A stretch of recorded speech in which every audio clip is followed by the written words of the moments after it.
So I want to welcome everybody to the workshop. My name is Dawn Star Sarahs-Borchelt. I am many things, and I'm going to talk more about that in a minute. We are here today to talk about how to make decisions about increasing social interactions as our area moves from red under stay-at-home orders to yellow, allowing some businesses to open while still restricting large groups and indoor activities. And this is a very serious and important topic, and it's been a really heavy weekend in the news cycle. But I also think it's important to allow ourselves to take a deep breath and enjoy some things in life. And so I'm going to start with a little bit of fun. Um, Here we go. Hello, Prairie Dawn here, and it is time once again for the letter of the day. And today's letter is the letter C. Cookie! What? Yeah. Cookie. No, Cookie Monster, you cannot eat the letter of the day. So the letter not of the day, but of this slide is C. Starting with context. So almost all of you who are here, I know personally from one of about 3 contexts, and I just want to, recognize that. I have been a Unitarian Universalist religious educator for 21 years, and some of you are here from the congregation that I currently serve, and some of you are here from congregations that I've served in the past.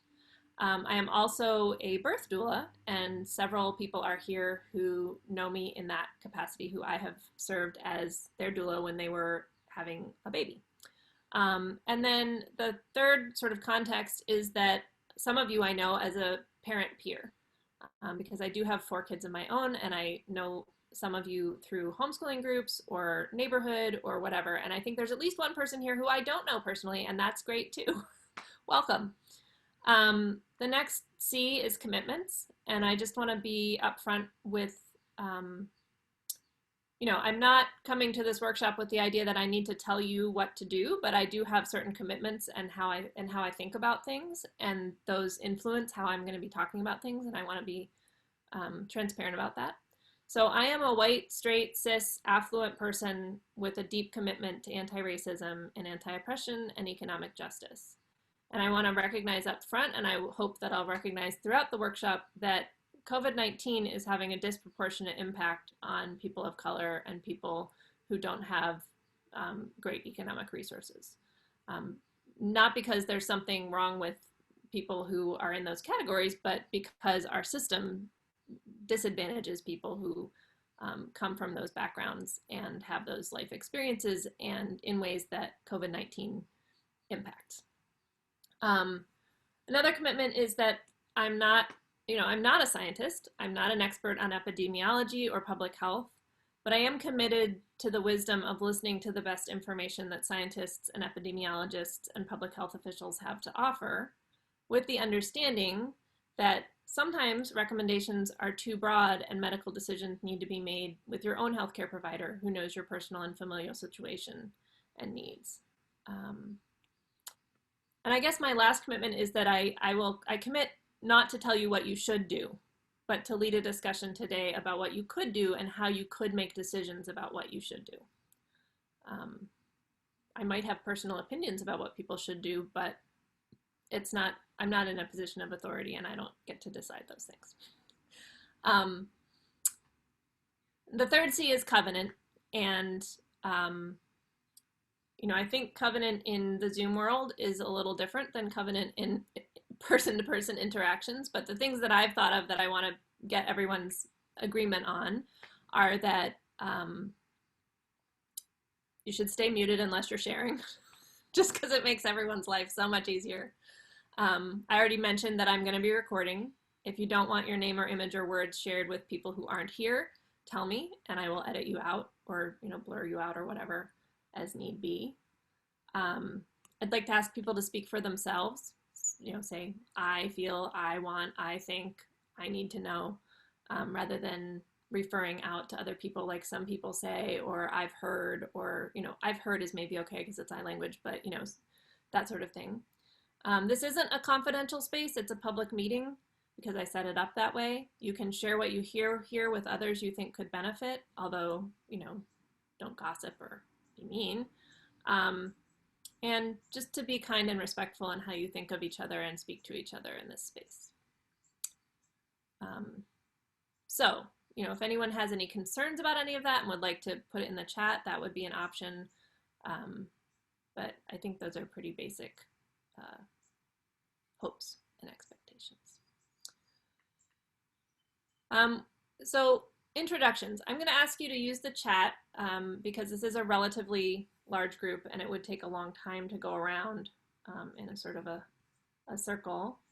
So I'm going to ask you to go into the chat and type in your name, the ages of your kids, and sort of a one word what you're hoping to get out of this workshop so that everybody can see that.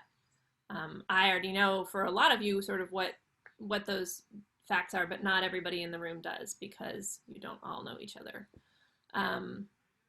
We're gonna do some breakout opportunities. It's not just gonna all be me talking. And I'll pop in and out of the breakout groups so that I have a chance to interact with everybody. But I also want to keep this relatively short so that we aren't spending our entire evening on it. While you guys type in the chat box, I'm going to talk a little bit about my family and the choices that my family has made during this pandemic, and how I'm starting to think about the choices that we need to be making going forward. In the first week before everything shut down, I looked back on that afterwards and realized that I thought that probably my family of 6 people had interacted with about 1,000 people. And that was way too many for us to be interacting with in the midst of a contagious pandemic. And that was, me going to work, my husband going to work. A lot of that was my husband going to work because he's a school photographer, so he was going in and out of schools and seeing, a couple of hundred kids a day. And then our kids' activities, and somebody's knocking on my door, which I'll get to in a minute. That was way too many people. I also remember the week before things shut down, I work at a church, and I went to church and I walked around the whole morning smiling at people and saying inside my head, you're 80 years old, you shouldn't be here. I know you're immune compromised, you shouldn't be here. Why am I hugging you? I shouldn't be hugging you. It was very, it was quite an experience. During that week, I thought about what I had control of and what I didn't have control of. And obviously I had some control over what my particular family was doing. I had some input into what the congregation I served would do. I really had no input into whether hospitals decided that it was okay for me to be there as a doula or not.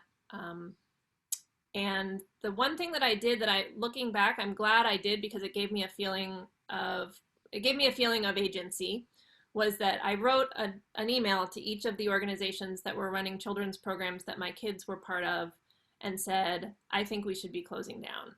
I don't think this is safe right now. And afterwards, some people wrote back to me and said, I'm really glad you wrote that note because I was thinking that too, but I wasn't sure whether it was okay to say that. So I felt good about that. And you might want to now just quietly for yourself, think about that for whatever that first week was like for you, because that's my story that I just told you. And you probably have a story too about that week that you think back on and think, this was the time right before everything changed. What were you thinking and what were you feeling?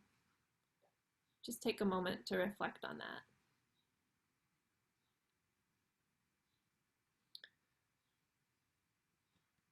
I think in some ways, the adjustment to quarantine was not as difficult for my family as it probably was for some of yours. Mainly because we were already homeschooling and did not have to suddenly adjust to distance learning as dictated by someone else. So I've been working from home. I have actually been to some births in hospitals, which surprised me. I wasn't really expecting. That's what I didn't manage. It's making my phone not ring. There's my phone. I wasn't expecting to be able to go into hospitals, but for a variety of reasons, I ended up going to some births at hospitals, and I've also done remote births. But my church work has all been from home. My husband's company closed down because you can't go take pictures in schools when the schools are not open. So it's been, in a lot of ways, very positive to have him at home with us. We sort of figured out what our level of comfort was. We haven't been going anywhere except basically to the grocery store. And I started wearing a mask to the grocery store about 3 weeks before anybody else started wearing a mask to the grocery store, because it made sense to me, and I thought, what could it possibly hurt? And then the one other decision, the one other big decision that we made as a family, which we kind of didn't even think about very hard when we made it necessarily, is that our immediate next door neighbors have kids who are the same ages as my two younger kids.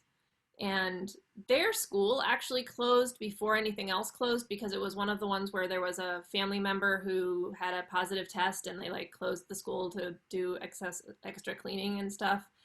And so our kids had been playing together for like every day, all day for a week by the time things were shut down. And we kind of all looked at each other and were like, so what are we going to gain if we tell them they aren't allowed to talk to each other or touch each other? Like, what are we going to gain if we isolate from each other? Nothing, because we've already got all of each other's germs.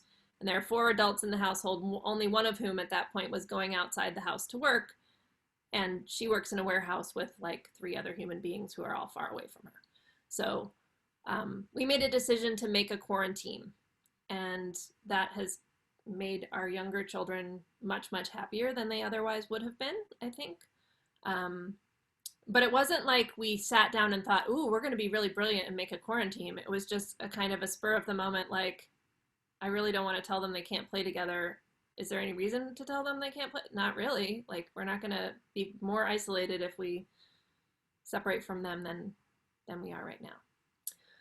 So I want to be clear that I'm not telling this story to say this is what I did, you should do it too, at all, in any way. I trust that each of your families has made the best choices that you could during this time, and some of your choices were probably different from mine, either by necessity or because you had different priorities or understandings of what the situation called for. But I'm sharing this as an example of how we thought about what we would do and wouldn't do and what we were comfortable with doing. And so some of that was thought out, like some of it was I was doing research, I was reading all the articles, blah, blah, blah. And some of it was just kind of like, what do we do? What do we do? Okay, maybe that would make sense. So some of you may relate to that. Some of you may have thought it out more. Some of you, everybody's probably in a slightly different place. But the next thing I want to talk to you about is I had sent out an article ahead of time, which some of you may have had a chance to read, and others of you probably have not had a chance to read, and that's okay. I'm gonna talk about it, and you can go back and read it in more depth later if you'd like to. The article is called COVID Care, A Way Forward to Opening Up Social Circles by Evelyn Dacker, who is, I think, a family practice doctor in New England somewhere. I don't know a lot about her, but she does seem to be a legitimate medical doctor who is like listed on a lot of like rate your doctor kind of websites and stuff. I think it offers 2 really helpful frameworks as we start to think and talk about what we have been doing in terms of social distancing and what options we may have going forward. So she talks about 4 elements, and I'm going to put up her illustration here for you to see. She talks about the container. So this is care, C-A-R-E. The container is who are you in contact with without social distancing measures? Like, who are you around without wearing a mask, without worrying about staying 6 feet away, without that kind of thinking about it. And so for my family, our container has been the 6 of us plus our 4 neighbors. And, for other people, your container may have included grandparents or I know one of you had an arrangement with, another family so you were exchanging childcare, but, so that's the question is, who's in your container? The A is agreements. What agreements do you have right now with the people you're interacting with about what is and isn't okay to do, right? So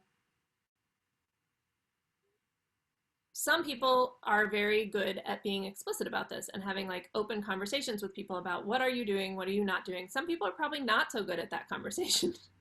um, I've been noticing in myself that I need to think about it. When I'm communicating with people about what have our agreements been, um, I need to think about, am I including all the things that I've said yes and no to? Like, I haven't been washing my groceries. Like, I decided that I wasn't going to do that. Um, that I was okay with the risk level of groceries coming to my house. But some people have been very concerned about that and have spent a lot of time on cleaning off groceries. And so, on the other hand, are you wearing masks in public is another, I'm walking around my neighborhood without a mask on. If I go in a building, I'm wearing a mask, but like my neighborhood is suburban, it's open, it's not hard to stay 6 feet away from people. I think if I lived downtown, I would feel differently about it. I'd probably put on a mask every time I stepped outside my door because I would know that I would have a much higher possibility of interacting with somebody up close and personal. So that's the container and agreements. Risk tolerance, I think, is probably the most interesting part of this whole article, is a categorization of, and we're going to get to that in a minute, of what level of risk of infection you're willing to accept and why. So there's certain behaviors that people have chosen during this time of pandemic that are indicative of, I'm really, really worried about becoming infected, or, I'm not worried about it at all. I think we should just all get infected and get it over with, and a whole spectrum in between.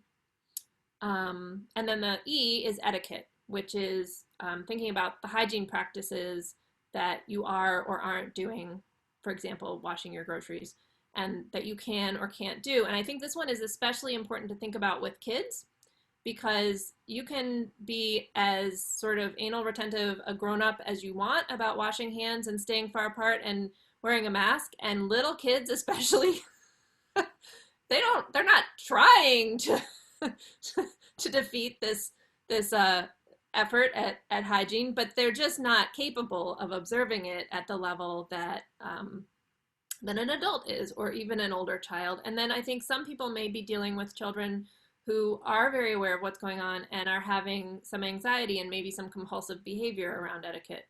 And that's important to be aware of too. Fortunately, I haven't had to deal with that in my house, except that my 14-year-old likes to walk down to the Wawa and buy treats. And we've been like, well, okay, he's in there for like 5 minutes and he's wearing a mask. It's probably okay. My 10-year-old will not go with him because she doesn't think she should be going into the store. And so like every 3 or 4 days, they have a big argument about like, is she going to walk down with him and then he goes in and buys the stuff and comes out? Or is he willing to buy stuff for her when he goes down there? And he's just like, nah, you have to go in the store if you want this stuff. So everybody's different, and everybody has different decisions to make about, I think I forgot to put up the words. Yes, I did. Sorry. There we go. Container, agreements, risk tolerance, and etiquette. There we go. Let's see. Okay, I'm going to move on to the next slide. So these are the risk tolerance levels. And I thought that it would be useful to have I'm going to divide you into a small group for discussion based on where you are. I mean, maybe you're all in the same place. I don't know. I'm going to ask you to put in the chat where you think what your number is, looking at this on the screen. So any from very strict, which is 0 and sort of no interaction with anybody or anything, to very open. And assuming that there's some kind of a range, I'll put you in groups so that you're in a group with people who are sort of at your same approximate level. So I'm actually not seeing a whole lot of variation. So I think I'm just going to randomly, because it will be much easier, because you're all like 1s or 2s or moving towards 3. Okay. So I'm going to put you, I think, maybe I'll put you in 3 groups. I'll put you in 3 groups. And I'm going to give you about 10 minutes to talk. And I'm going to, these are the discussion questions, which I think you will not be able to see anymore once you're in your small groups. So look at them. I'll say them out loud, but if you want to take a note about what the question is, that could be helpful too. So how did you decide at the beginning of all this? How did you decide who was in your container, what your agreements were, what your risk tolerance was, and what etiquette you felt was appropriate? And how did you know how to decide? How did you know what the right thing to do was? So I'm going to give you about 10 minutes to talk, and I'll give you about 1 minute warning when it's time to come back. Here we go. Breakout rooms. And I'll pop in. I'll pop into each discussion in that 10 minutes. Okay. So I want to share a different acronym with you as a tool for thinking about how you're going to handle this change. I listened in a little bit on each conversation, and I think we're all having some conversation about, moving to yellow is a change, which obviously, I mean, that's why I brought up the workshop. So this acronym is BRAIN, which I first learned as a childbirth educator, and some of you might be familiar with it from that context too. And in that context, it's used to help new parents make decisions and know what to do during labor and in interactions with healthcare providers. But I think it's a great tool for any kind of stressful decision-making experience, because it's really about how do I figure out what I need to do next. The way that I learned it, this is a little bit adapted from the way that I learned it, and it's mostly adapted by a wonderful educator named Charlene Hamilton, who is a fellow Birthing from Within mentor with me. So B is begin with the basics. So this means you need to have certain basic information before you start making decisions. And I would say that the basics of the situation this week, which they change every week. What we know changes every week. What the situation is changes every week, is that COVID-19 isn't gone and it isn't going anywhere. It's not like we're going to yellow because it all went away and there's no longer a problem, which I think all of you are already aware of, but it doesn't hurt to say it. There's no serious, as far as I am aware, there is no really serious implementation of adequate testing or contact tracing in Pennsylvania or New Jersey. Some of you are in PA and some of you are in New Jersey. Is it better than it was 2 months ago? Yes. Is it at the levels that we were told would be necessary in order for things to change? Really, as far as I know, it is not. However, for whatever political reasons, the legal situation is changing. And starting June 6th in Southeast Pennsylvania, and maybe I haven't been following New Jersey. So those of you who are in New Jersey, I don't actually remember I don't know what the situation is there. It may have already started. But starting June 6th, these are the basics. This is what the rules are gonna change. The official rules are gonna change on June 6th. And I will send out a bunch of links. I've been kind of collecting links of things that I think would be useful for people who are thinking about this. And I didn't want to sort of blast you with them all before the workshop, but I will send you an email after the workshop that has links to a bunch of articles that I have found helpful in my thinking, some of which have to do with basics and some of which have to do with other things. The R in BRAIN is risks and rewards. So these are questions to ask yourself about what are the risks of increasing your container or increasing your risk tolerance level, and what are the rewards. So when I think about this, I think the obvious risks are that you might get sick, that your kids might get sick, that you or your kids might die or have long-term serious health impacts. All of us who are here are in a young enough age group that our risks are relatively low compared to people who are in our parents' generation, for example. And I had a Zoom call with my in-laws, my brothers and sisters-in-law, and we all sort of were sitting there going, what is wrong with all these 70-year-olds who don't know they're old?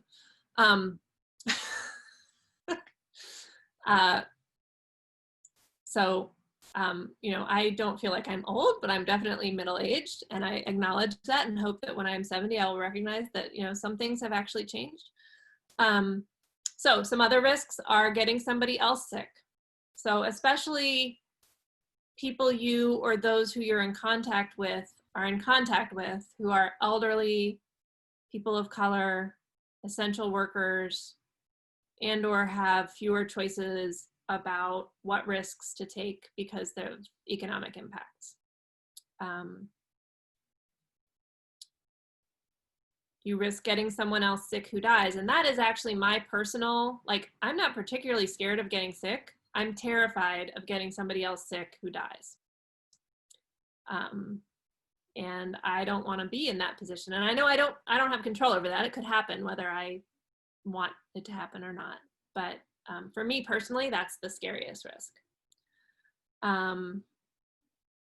There are some rewards to increasing your container, increasing your level of risk tolerance. And for some people, these are really important.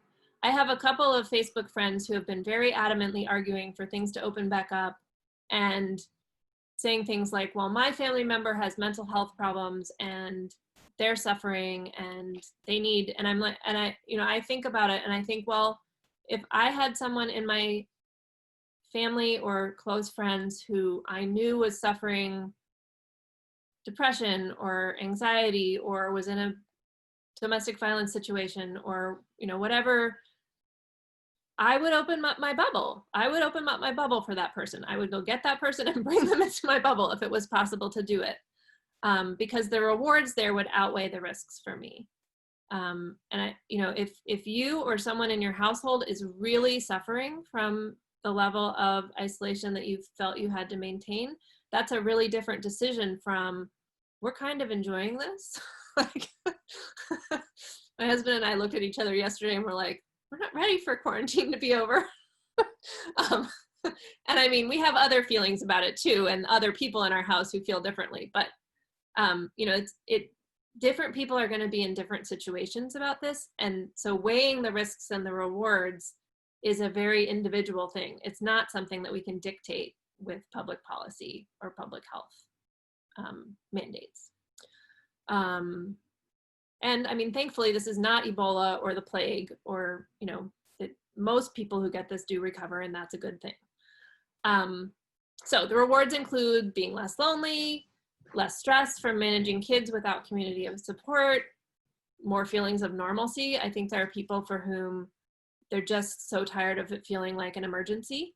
And I mean, unfortunately, I feel like it is kind of still an emergency, but what your particular rewards might be are something that only you can know.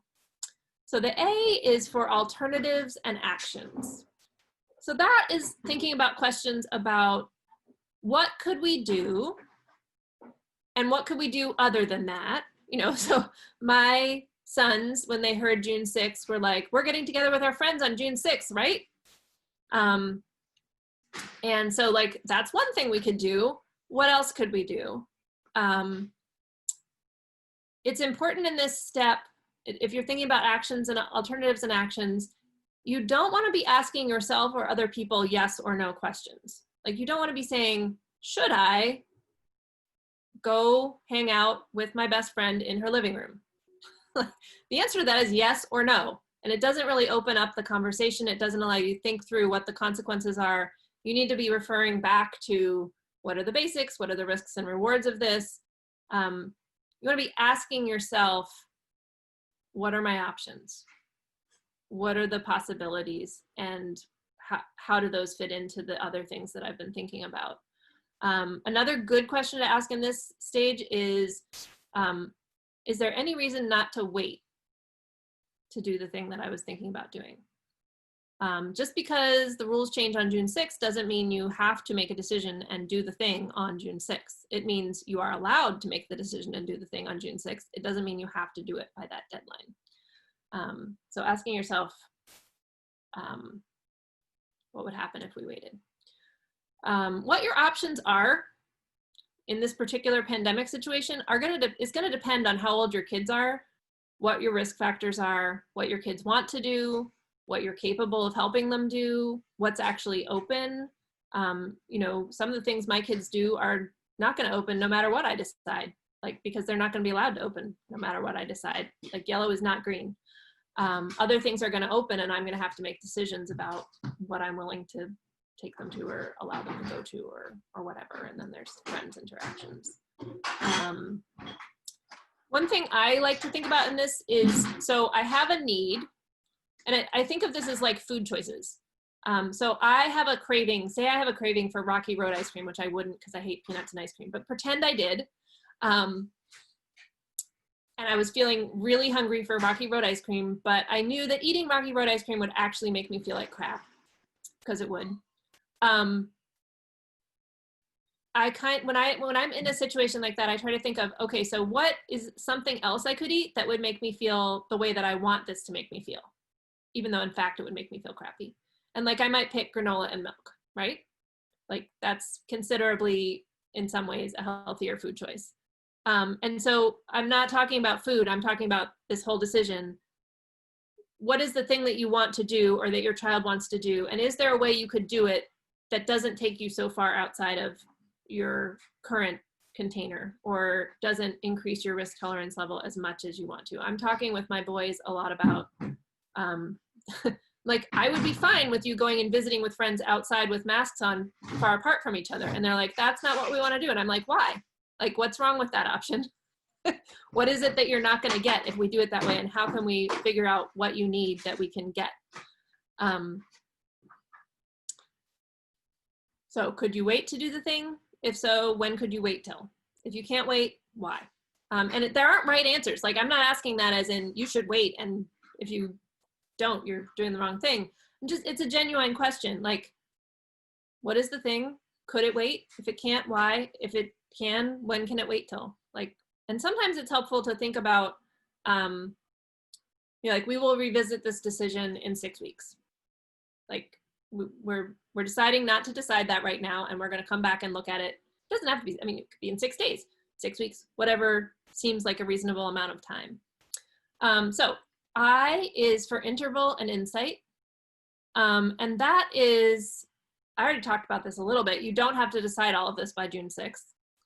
You can take time to reason things out with your partner and any other adults in your container or who might be in your expanded container. It's a different conversation when you're talking about this stuff with young children. I think kids under about kindergarten probably don't have a whole lot of idea of what's going on in a way that they can, be thinking that they might have authority to make decisions about something. School age kids, I'm feeling like probably understand what's going on, but don't have the ability to like go out and do things that you don't want them to do, even if they decided they wanted to, for the most part, hopefully. And then there are teens and young adults who need to be brought into the decision-making conversation because they could actually go out and do something that isn't something that you're comfortable with in your container or at your risk tolerance level, and they need to understand why you are where you're at, and there needs to be more conversation about that.